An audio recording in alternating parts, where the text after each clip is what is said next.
on Taskmaster, there's on my series of it, there was James Acaster is nothing if he's not a fascinating individual, and I got to have a whole conversation with him. Hi, my name's Ricky. I'm a stand-up comedian and a podcaster. I want to tell you about the one time I got to have a whole 2-hour conversation with James Acaster. I'm going to be showing you clips from the podcast, so you don't have to listen to the whole thing. But if you want to check out the whole thing, the link is in the description. And if you want to check out my other new podcast, Sweet Lemons, it's on this channel, Ricky Macinda. So please like, comment, subscribe, do all that fun stuff, because it really encourages me to make these videos. And if you guys please stick till the end, because honestly, I've saved the best clip for last. Now, no more spiel. Let's go straight into it. I want to show you guys this clip. It's one of my favorite ones. It's where James talks about a specific joke that he started writing when he was really new, or an open spot is what we call it. And it didn't used to work, but then the better he got at comedy, the more he made it work. So check that out here. Yes, loads and loads. The first gig I ever did, I went on stage and I tried to do a faux improv about not knowing where to put the mic stand after taking the mic out of it, and saying to the audience, what's good feng shui for the mic, and where should I be putting this mic stand? And it got a titter, but after that, I it kind of worked my first ever gig a little bit, and then I tried to do that as my standard opener, and it was just like, it would just kill me, and it just never really worked. And in 2015, it ended up being the whole end of my kind of show was not known. It was like, and I didn't say feng shui to the audience. I didn't like spell it out, but it became this thing of not knowing where to put the mic stand, and clearly that was winding me up. And that was how I was manifesting my frustrations with a story that I was telling, and kept on moving the stand around the stage until I eventually took the stand apart completely and had got frustrated with it. One of the things that I love the most about stand-up that James really talks about is the fact that stand-up is a tool for self-actualization. And what I mean by that is it's a way to find yourself. And not in the, ooh, find yourself, mystical kind of way. But in the, this is actually a way to understand how people perceive you and how you perceive the world. Because if you want to tell really great jokes and have a good stage presence, you really need to have those two things. But I mean, when I was an open spot, I would say to people, oh, on stage, I kind of talk about this stuff, but that's not me. I'm this person. And then the more that I went on, the more I'm like, oh, I'm talking about that stuff because that is who I am. Yeah, and I have got that stuff there. And I'm just naturally gravitating towards talking about it. And I found starting stand-up was such a massive kind of I was suddenly waking up to who I was, how other people saw me, how I felt about myself, how I viewed myself, but how I actually came across to other people. All of that. And that wasn't always a nice thing. I didn't always feel comfortable about that. I didn't always feel good and oh, great. I'd be like, oh, good. Absolutely nobody thinks I'm cool in any way, shape or form. What I love about this episode is even though James has multiple awards, he's been on TV loads, he's been on Netflix, he's still a guy who's had some bad gigs like all comedians. And for you non-comics out there, I want to show you guys what it's like for comedians, because you might see us at our best, but there are definitely some low points that we don't want people to know about. And here's James telling us his horror story from one of his gigs. I'll tell you about the Ark in Stockton. I went there on a tour show. I'm doing 2 halves. During the first half, two people stood up. They were hammered, absolutely obliterated in the first half. Stood up, walked past me. The stage is on the floor. So they just walked past me, walked up to me onto the stage as they're walking past drunk, put their hand on me. I went, sorry, mate, we're just going to go to the toilet. We're going to be back in a minute. Then they walk out. Then they got lost on the way back from the toilets, couldn't find their way, rang their friends while they were outside who were still in the auditorium. Their phone is on loud. That goes off. Then, a bit later, they start hammering on the door, which is right next to the stage, banging the door because they're trying to get back in. Then they stumbled back in, and then we've got to go to the interval. The following year, I went back to the Ark The exact same thing, beat for beat, happened again. With a bunch of different people, but it was exactly the same thing. What I love about this is what I love about stand-up generally, and this is what stand-up comedy taught me. Stand-up comedy, it really taught me the fact that sometimes when you're doing something and you're trying to get better at something, it's not always going to be fun. And if you really want to get good at something, you need to keep going even when it's unpleasant. Like one of my favorite books, Atomic Habits. The guy who wrote it, and I can't even remember his name now, James Clear, The Power of Editing, says that one of the things that distinguishes people who are actually really good at what they do, so top athletes, for example, is the fact that they're okay with being bored and they're willing to just go back and back to do what they really loved, even when it's not what they love. That's what I think James shows in that story, that even though sometimes stand-up isn't fun, he still did it and he still showed up. Also, what I find interesting is one of the things that comedians hate the most about stand-up is the fact that we have to travel loads around the country, try different places, versions of chips, whether it's with gravy or with curry or whatever.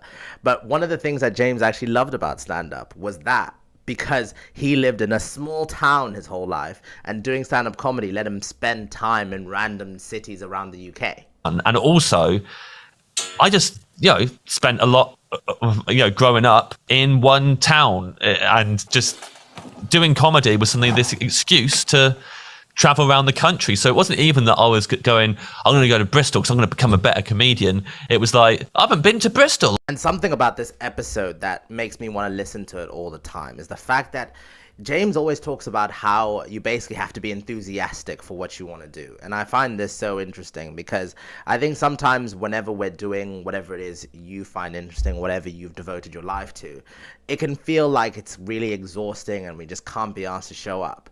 But the fact that enthusiasm is something that he really encourages is something that I found really heartening to hear one of the best comedians in the country and maybe the world talk about. I think that would be, in terms of writing, we get so stuck on how we're going to write things. And really, the main thing that will get you through writing is enthusiasm. And will mean that no matter what your approach to writing is, you will get a show that you're proud of written because you're really enthusiastic about whatever it is. If it's the type of comedy you're going to try in this show, the type of techniques you're going to try in terms of building the show, whatever it is, something different that you haven't done before, I think that's the way to really... you'll find yourself writing. Stand-up comedy is one of the most terrifying things for the majority of people. 99.9% of people probably wouldn't be able to do stand-up because they'd find it scary. Public speaking is some of people's biggest fears. And I'm not saying that to say we're absolute heroes or whatever. All I'm saying is the fact that someone like James, who's in a position like he is, still sometimes feels anxious. And I really find that kind of warming because it makes me realize anytime I'm about to do a gig, no matter how big, if I'm nervous, it's kind of fair enough because what I'm about to do is scary. Talking to people in front of an audience, speaking your heart, talking about your insecurities, whatever you do can be genuinely scary. Week thing with three of us. And I remember before we were about to go on stage, he said to us, remember that what you're about to do, 99.9% of the world's population wouldn't have the guts to do it. And I don't know if those stats are true. And I think something that... My light just went out. Fine, we'll continue. I think something that I really loved about this conversation as well is how much humility he shows. Because even when he's talking about his failures or the things that he does well, he still manages to show a lot of humility. And if you've ever watched James Acaster's special called Lasagna, that is one of my favorite specials because he really just puts himself on stage. And it's like a different version to what we're usually expecting from his material. And the thing about this special is in this conversation, James tells us how he wrote it. Now, most comedians have different styles of writing, but every comedian kind of knows that the style of writing he describes there is one of the hardest to do and one of the most genuinely impressive. What is that? Because I've recently I watched Cold Lasagna and I was like, what is this? How does this work? And I'm just so fascinated to find out. Well, that was written just on stage, really. So that was the first work in progress I had of it. I didn't know what I was going to do. I didn't know what kind of a show I wanted to do at all. But I knew that I was very scared about, it's so ridiculous, this kind of stuff, but I was scared about following up the shows that I'd put on Netflix, as if like to everybody they were this big deal. But it's just a big deal to me. And so I was like, oh, I've got to follow those up, even though no one's thinking how he's going to follow them up. But you're always in your own head about that. So I'd booked in a work in progress and I was on my way there. So, doing the work in progress was the important thing. But I stopped a long time ago writing stuff down, like actually writing routines out, because I would always say them on stage like I was reading them off a piece of paper, because I just remember how I'd written them down in my laptop. And so I'd kind of talk them through, and I'd have remembered turns of phrase which sounded funny in my living room or whatever. Said them on stage, and it's just like, it sounds really stale and like I'm just like reciting something. So I'd stopped doing that. And it would always be, if I have a funny idea for something, or something, or not even funny, something that I want to talk about on stage, I'd write the... Now, guys, I want to show you this. This is one of my favorite parts. And thank you for all of you who stayed until the end, because you get this treat. James talks about this one time he had a rant on Taskmaster that you guys just have to see. I'll show you the rant. I'll show you the rant first, and then I'll show you the clip from the podcast. I think the audience were pretty vocal earlier in the show. Apparently then their opinion didn't matter. There was literally a moment there when a penny dropped. Rob's a popular comedian. I'll put it to the public. On Taskmaster, there's on my series of it, there was in episode 9, there was a bit where like I just went off on a big rant and had a go at Rod Gilbert and had a go at Greg Davis.